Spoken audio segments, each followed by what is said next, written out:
TRS की रुकन कानून साज काउंसिल कविता ने दिल्ली शराब स्कैम में इन्फोर्समेंट डायरेक्टरेट के साथ मुकम्मल ताउन करने की यकीन दहानी करवाई। ताहम उन्होंने मरकज की बीजेपी हुकूमत को बगैर ठोस शवाहिद के मीडिया के जरिए टीआरएस लीडरों की छवि को खराब करने की कोशिश के खिलाफ इंतबाह दिया। दिल्ली शराब स्कैम में उनका नाम ईडी की जानिब से लिए जाने और बाज मीडिया आउटलेट्स के इसको लीक करने पर शदीद नुक्ताचीनी करते हुए उन्होंने इन धावों और मरकजी एजेंसियों के कई तरह की जांच को तेलंगाना हुकूमत को गिराने की कोशिशों को टीआरएस की जानिब से बेनकाब करने पर उसे बीजेपी के रद्दमल से ताबीर किया। उन्होंने कहा कि गुज़िश्ता 8 वर्षों में नरेंद्र मोदी हुकूमत ने मरकजी एजेंसियों, ईडी और आईटी का गलत इस्तेमाल करते हुए 9 रियासतों में मुंतखब हुकूमतों को बेदखल किया है। हमने उनको बेनकाब कर दिया और अवाम ने देख लिया कि किस तरह बीजेपी ने तेलंगाना की के चंद्रशेखर राव हुकूमत को गैर मुस्तहकम करने की कोशिश की थी। उन्होंने कहा कि मरकजी एजेंसियों का गलत इस्तेमाल और इंतखाबात के दौरान सियासी मुखालिफिन की छवि को खराब करना, उसे नुकसान पहुंचाना बीजेपी की मामूल की बात बन गई है। किसी भी रियासत में असेंबली इंतखाबात से 1 साल पहले मोदी की हिदायत पर ईडी पहुंच जाती है। चूंकि आइंदा साल दिसंबर में तेलंगाना में इंतखाबात होने वाले हैं, इसलिए ईडी तेलंगाना में भी आ गई है। यह एक मामूल का तरीक़ेकार और बीजेपी की घटिया सियासत है।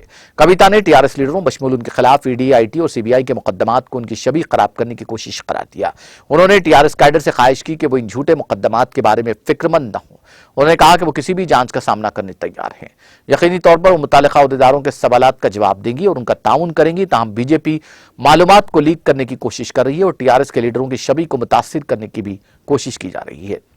अवाम उसका मुनासिब जवाब देंगे। उन्होंने ऐलान किया कि अगर मोदी हुकूमत उनको गिरफ्तार करवाएगी और जेल भी भेजेगी तो टीआरएस तेलंगाना के अवाम और मुल्क के लिए काम के सिलसिला और बीजेपी के खिलाफ लड़ाई जारी रखी जाएगी। जब तक अवाम टीआरएस के साथ हैं, हमें ऐसे इल्जामात के बारे में फिक्रमंद होने की जरूरत नहीं है।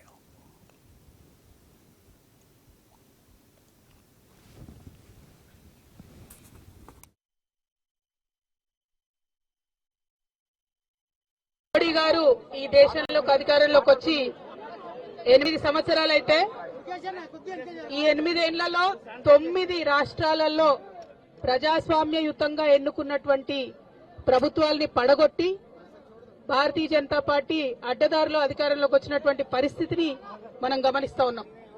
అదే విధంగా ఏ రాష్ట్రంలో ఎప్పుడు ఎన్నిక జరిగినా కూడా 1 సంవత్సరం ముందు మోడీ వచ్చే కన్నా ముందు ఆ రాష్ట్రానికి ఈడీ పోవడం కూడా మనం గమనిస్తున్నాం। కొత్త విషయం కాదు।